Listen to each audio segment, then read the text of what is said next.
In the heart of a bustling town, nestled against a backdrop of skyscrapers, stood an old apartment building. It was a place where neighbors exchanged nods and children's laughter echoed in the cramped hallways. Among them lived Ethan, an ordinary teenager with an extraordinary sense of courage. One summer afternoon, as the sun cast a golden hue across the skyline, a sudden cry sliced through the air. Smoke tendrils danced upwards from the building adjacent to Ethan's, plumes of gray silhouetted against the azure sky. An unmistakable scent of peril permeated the atmosphere. The building was on fire.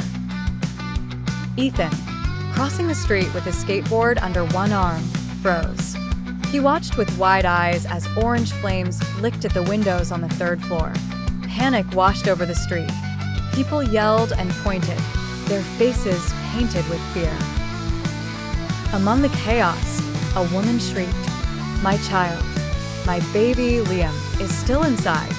Her voice was filled with despair. Ethan's heart thudded against his ribs like a war drum. Looking at the building, he weighed the risks. He imagined Liam, frightened and alone. Determination hardened his resolve. He threw his skateboard aside and dashed into the unfolding inferno before anyone could stop him. The heat was intense, searing his skin as he sprinted up the narrow staircase. Smoke clawed at his lungs, a fierce beast urging him to stop, but he pressed on. Each step was a battle. On the third floor, he could hear muffled cries through the crackle of burning wood. Following the sound, he reached a door where the smoke was thickest.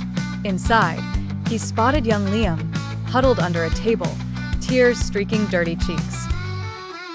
"Liam," Ethan shouted over the roar of the fire. "It's okay. I'm here to help." His voice was calm, a stark contrast to the storm surrounding them. Scooping the child into his arms, Ethan retraced his steps, aware that time was their enemy. Down the stairs, weaving past broken furniture and debris, their world a blur of gray and orange. They burst through the entrance into a flood of fresh air. The crowd erupted into cheers and relief spread like wildfire.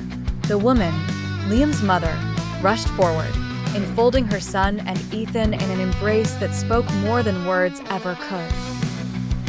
As firefighters swarmed the scene, Ethan stood there, catching his breath, surrounded by gratitude.